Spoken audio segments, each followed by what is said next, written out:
Hello everyone. आज के lecture में हम चालू करने जा रहे हैं एक बिल्कुल ही नया फ्रेश चैप्टर जो कि है केमिकल काइनेटिक्स। तो सबसे पहले एज यूजुअल हम क्या करेंगे, केमिकल काइनेटिक्स की पहले हेडिंग पढ़ते हैं। Chemical kinetics helps us to understand how chemical reactions occur.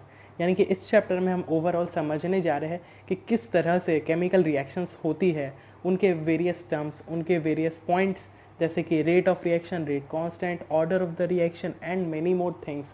In fact reaction के अंदर क्या हो रहा है और क्या नहीं हो रहा है वो सब हम डिस्कस करेंगे। तो चलिए स्टार्ट करते हैं आज का ये चैप्टर।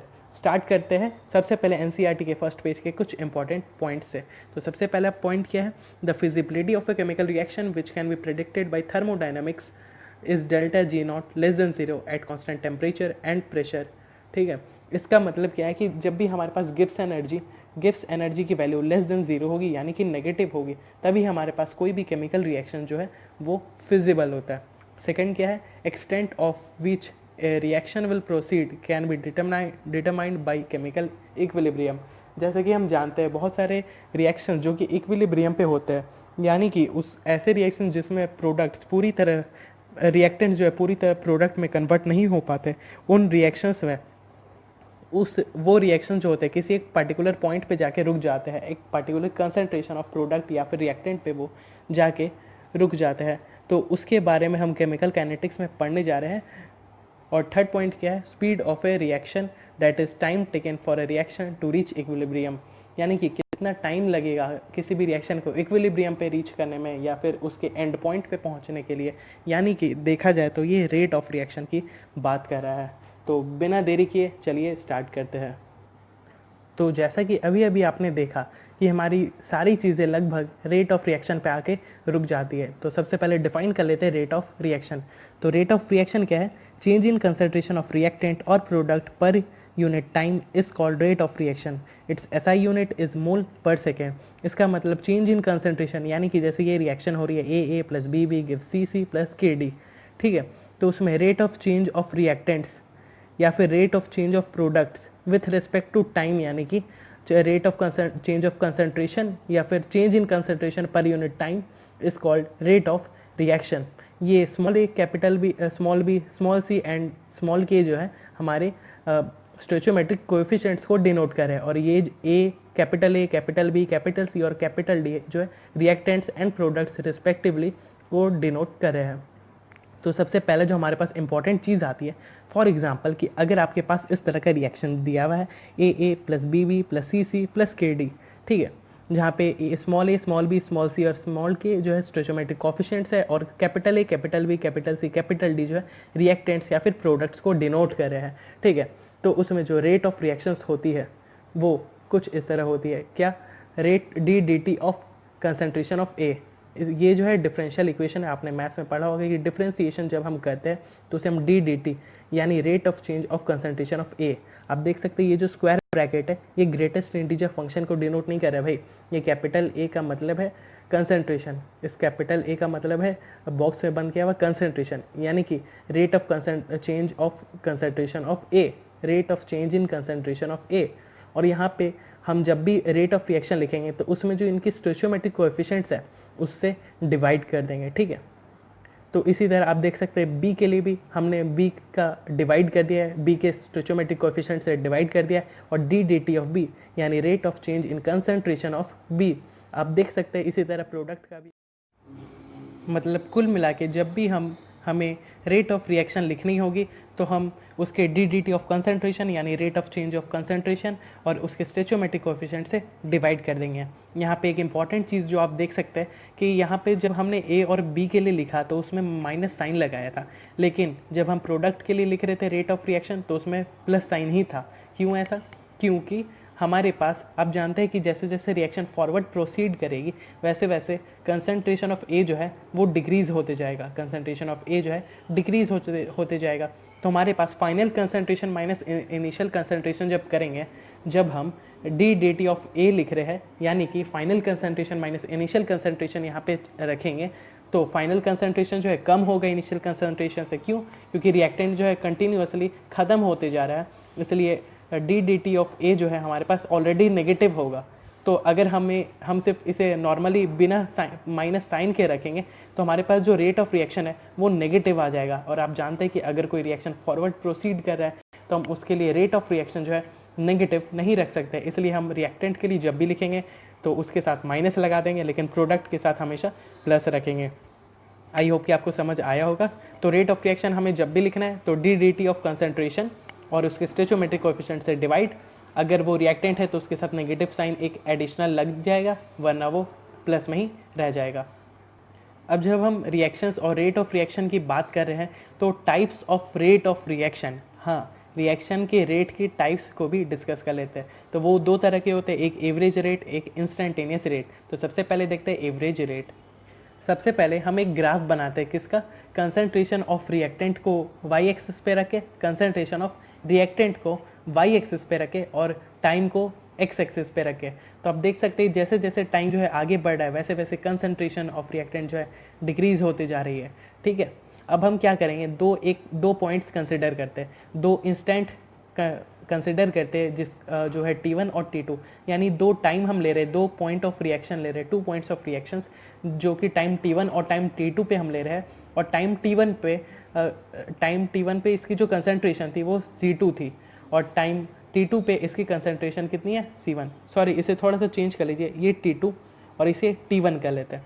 ठीक है, तो C2 कंसंट्रेशन टाइम T2 पे देखी गई थी और C1 कंसंट्रेशन जो है टाइम T1 पे देखी गई थी। ठीक है, तो हम जब रेट ऑफ रिएक्शन की बात करें, एवरेज रेट ऑफ रिएक्शन, तो हम दो पॉइंट कंसिडर करें, अलग अलग पॉइंट्स T2 और T1 पे, जिस पे उसकी concentration C2 and C1 respectively है। तो रेट ऑफ रिएक्शन क्या होगा, रेट ऑफ रिएक्शन था rate of change of concentration with respect to time. तो हमारे पास कंसंट्रेशन क्या क्या था, C2 minus C1 upon T2 minus T1। ठीक है, फाइनल माइनस इनिशियल, ये हम एक नेगेटिव के साथ लगा देते हैं। ठीक है, तो अगर आप इस नेगेटिव को अंदर ले जाएंगे तो C1 minus C2 upon T1 minus T2 हो जाएगा। ठीक है, जब C1 minus C2 upon T1 minus T2 हो रहा है तो इसका मतलब फाइनल माइनस इनिशियल। तो हमारे पास जो एवरेज रेट ऑफ रिएक्शन हमें जब भी निकालनी होगी, कभी भी हमारे पास क्वेश्चन में ग्राफ दिया हुआ है, उससे आपसे पूछा जाए कि एवरेज रेट ऑफ रिएक्शंस क्या होंगी, तो आप क्या करेंगे, दो पॉइंट्स कंसिडर कर लेंगे, उसकी अलग अलग पॉइंट्स T1 एंड T2 पे उसकी अलग अलग कंसंट्रेशंस होंगी और उसकी एवरेज रेट जो है C1 minus C2 upon T1 minus T2 हो जाएगी। ठीक है, तो दिस वॉज एवरेज रेट। अब आते हैं इंस्टेंटेनियस रेट ऑफ रिएक्शन पे। तो इंस्टेंटेनियस रेट ऑफ रिएक्शन में भी हम क्या कर रहे हैं, एक कर्व कंसिडर कर रहे हैं। कर्व किसका, concentration of reactant Y axis और टाइम को एक्स एक्सिस पे फिर से उसी तरह रख के। तो इंस्टेंटेनियस का मतलब क्या होता है, इंस्टेंटेनियस का मतलब होता है एक पार्टिकुलर इंस्टेंट पे, एक पार्टिकुलर टाइम इंस्टेंट पे। ठीक है, तो हमने क्या किया, जब भी हमें इंस्टेंटेनियस रेट ऑफ रिएक्शन लिखनी होगी तो हम, जैसे आप देख सकते थे कि एवरेज रेट में हम दो पॉइंट्स कंसिडर कर रहे थे, लेकिन इंस्टेंटेनियस में हम एक पॉइंट, कोई भी एक पॉइंट आप कर्व से उठा सकते हैं जिसका आपको इंस्टेंट रेट निकालना है। यानी कि जिस पॉइंट ऑफ टाइम पे आपको रेट ऑफ रिएक्शन निकालनी है, उस point of time, for example हमें T1 पॉइंट ऑफ टाइम पे हमें रेट की रिएक्शन की इंस्टेंटेनियस रेट निकालनी है, तो हम उसी टाइम T1 पे उस पॉइंट को ढूंढेंगे। वो पॉइंट यहाँ पे है, तो इस पॉइंट पे हम देख सकते हैं कि कंसंट्रेशन हमारा C1 है। ठीक है, तो हमारा जो इंस्टेंटेनियस रेट ऑफ रिएक्शन होगा वो कुछ नहीं भाई, सिंपली C1 अपॉन T1 हो जाएगा, C1 अपॉन T1। यानी कि अगर आप इस कर्व में एक टेंजेंट बनाए तो आप देख सकते हैं कि इस टेंजेंट का जो स्लोप होगा वो y अपॉन एक्स होगा, वो y upon x, sorry slope of tangent जो होगा वो जो भी होगा, जो स्लोप ऑफ टेंजेंट होगा वही हमारा जो इंस्टेंटेनियस रेट हो जाएगा। यानी कि कभी भी हमें क्वेश्चन में कर्व दिया हुआ है और उसकी इंस्टेंटेनियस रेट ऑफ रिएक्शन निकालनी है, तो हम क्या करेंगे, उस पॉइंट ऑफ टाइम पे हम एक टेंजेंट बनाएंगे और उस टेंजेंट की जितनी स्लोप होगी वही हमारी हो जाएगी क्या, इंस्टेंटेनियस रेट ऑफ रिएक्शन। ये दोनों बहुत ही सिंपल और आसान से टॉपिक्स है, इस पे बोर्ड्स में क्वेश्चन जनरली नहीं आते हैं। ये इतने सिंपल है कि इस पे क्वेश्चंस देना बेवकूफ़ी है, मतलब कुछ खास ये ग्राफ्स काम नहीं आते। ठीक है, बस इस बात को समझने के लिए काम आते हैं कि जो कंसंट्रेशन ऑफ रिएक्टेंट्स होती है वो कंटिन्यूसली डिक्रीज होती जाती है। अगर हम प्रोडक्ट की ग्राफ बनाएं तो प्रोडक्ट के ग्राफ में क्या होगा, इस तरह करके कर्व थोड़ा सा इंक्रीज में होगा, क्योंकि प्रोडक्ट जो है कंटिन्यूसली इंक्रीज हो रहा है और रिएक्टेंट जो हमेशा डिक्रीज होती जा रही है।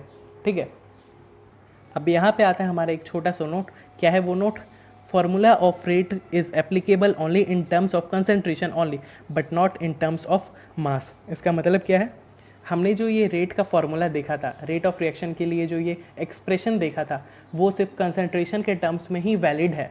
इसका मतलब अगर आप यहाँ पे लिख देंगे rate of change of mass of ए और rate of change of mass of b या फिर rate of change of mass of c, तो वो जो equal to rate of reaction नहीं होगा। ठीक है, ये जो फॉर्मूला है, ये जो एक्सप्रेशन है, वो सिर्फ और सिर्फ कंसंट्रेशन के टर्म्स में ही वैलिड है, यानी d D T of concentration of a ही लिख सकते हैं आप, मास ऑफ ए यहाँ पे नहीं यूज़ कर सकते।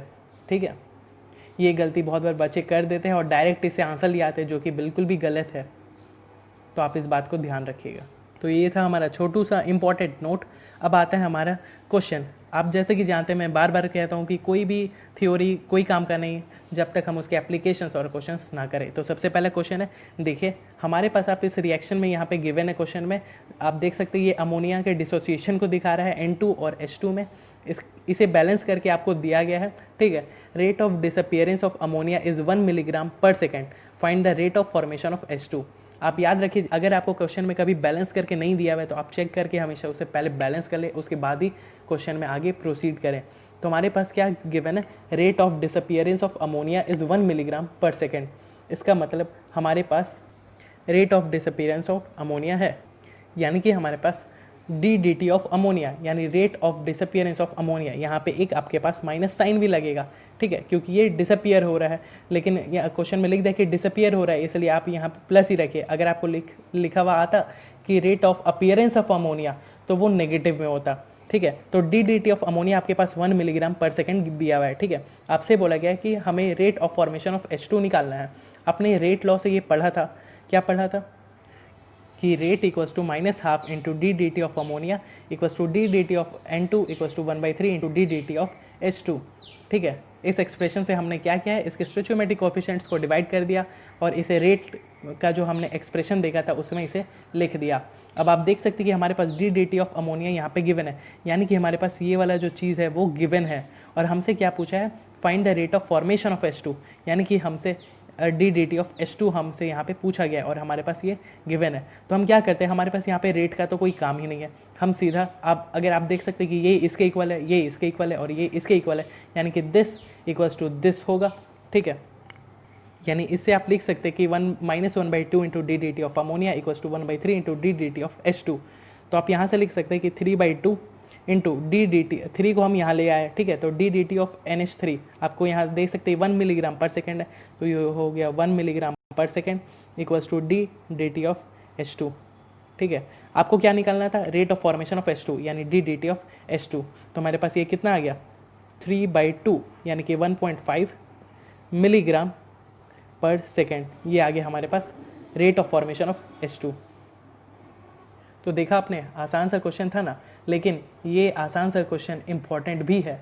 बताइए क्यों, क्योंकि ये बोर्ड एग्जाम्स में आते रहते हैं। जी हाँ, बोर्ड एग्जाम्स में ये आसान क्वेश्चन डायरेक्टली इसी तरह हो सकता है रिएक्शंस बदल दे और ये जो 1 मिलीग्राम वैल्यू है उस वैल्यू को बदल दे, लेकिन रिएक्शंस या क्वेश्चंस इसी तरह से आती है। ठीक है, आप हमेशा याद रखिएगा, पहले बैलेंस कर ले, उसके बाद ही क्वेश्चन को आगे प्रोसीड करें और आपका इसी तरह करके आप आंसर्स ला सकते हैं और डायरेक्ट इस पे क्वेश्चंस आते हैं। कभी कभी जेईई मेंस और नीट भी इस तरह के क्वेश्चन पूछती है, लेकिन इतने आसान क्वेश्चन एडवांस में आप कभी एक्सपेक्ट मत ही कीजिएगा। So that's all for today's lecture. ये जो हमारा लेक्चर था सिर्फ इंट्रोडक्शन टू था केमिकल काइनेटिक्स।